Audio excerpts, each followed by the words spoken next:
Hello, I'm here at Woolies while waiting my time for my physio. Dito ako nakaupo. Woolies. Dito lang ako muna mag-antay kasi malamig ang init sa labas. May physio ako every 2 weeks. Gusto ko yung physio dito. 15 minutes lang pero sulit talaga. Free naman. Free yun sa government. Basta senior ka na, mayroong free physio dito na 5 times every year. So, yan isa sa mga benefits namin dito.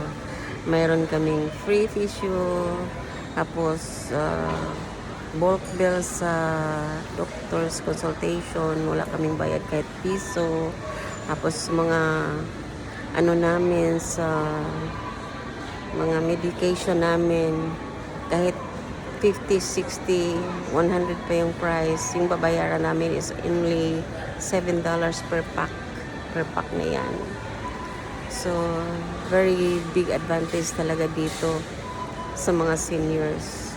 Yun ding mga yung hindi pa senior, yung may mga very big income, may discount, parang kalahati yata babayaran mo kasi may Medicare naman. Yung Medicare ang babayad sa kalahati, and then the remaining is from your pocket kung may trabaho ka pa.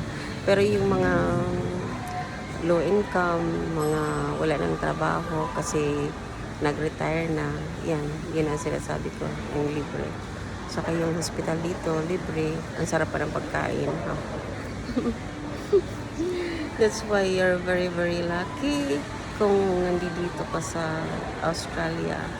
Yung mga Pilipino na nakita ko doon sa reels na sa Facebook na mahirap daw ang buhay, sobra-sobra daw ang ang cost of living, pagkatapos kulang daw. Nakita ko dun sa itsura niya kasi materialistic siya. Mahirap talaga ang buhay dito kung you spend over your income. Kailangan ayusin mo talaga kasi malaki ang sweldo dito. Malaki talaga ang sweldo dito. The whole world dito sa Australia, ang pinakamalaking sweldo. Pero yung cost of living pare-pareho lang sa mga western countries. Pare-pareho lang sila.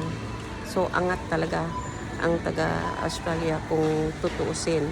Kaya lang, it's about how you manage your finances. Kailangan i-manage mo ng gusto para may makita ka sa pera mo. Kasi kung puro ka bili ko nito, maglulun ako ng car, maglulun ako ng ganito, walang mangyari sa buhay mo. Tapos marami ka pang tutulungan sa Pilipinas, wala talaga. Kaya mahihirapan ka talaga. Kahit anong pang trabaho mo, kahit sino ka pa, kung magkano ang sweldo mo dito. Kasi yung sweldo dito, iba eh. May regular weekdays, pero pag naabutan ka ng 6, 7, 8, 9, iba na yung sweldo ng gabi. Pagkatapos from 10 o'clock to the morning, iba din ang sweldo, malaki. Tapos pag Sabado, parang ang sweldo mo 1.5. For instance, nagsweldo ka ng 38 per hour. So, 38 plus 19, mga ganyan. So, malaki yung sweldo mo. Yung Sunday, it's double. Saka yung holiday, more than double. Kaya, hindi, yung tax talaga, malaki din ang tax. Pero may makukuha ka naman end of the year eh. Hindi malaki kung mataas ang sweldo mo. Pero malaki talagang kung marunong ka sa finance mo, wala kang bisyo. Hindi.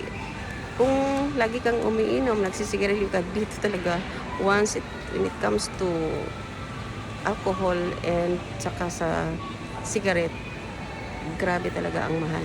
Mahal kasi yun din ang pinakamahal ng tax. Tulad ng ginawa ni Duterte, yun din ang nangyari buhay dito. Kaya huwag ka nang manigarilyo, huwag ka nang inom ka, pero once in a week, mga ganyan after work. weekend. Okay, bye-bye. Time ko na. Tinawag na ako. Bye-bye.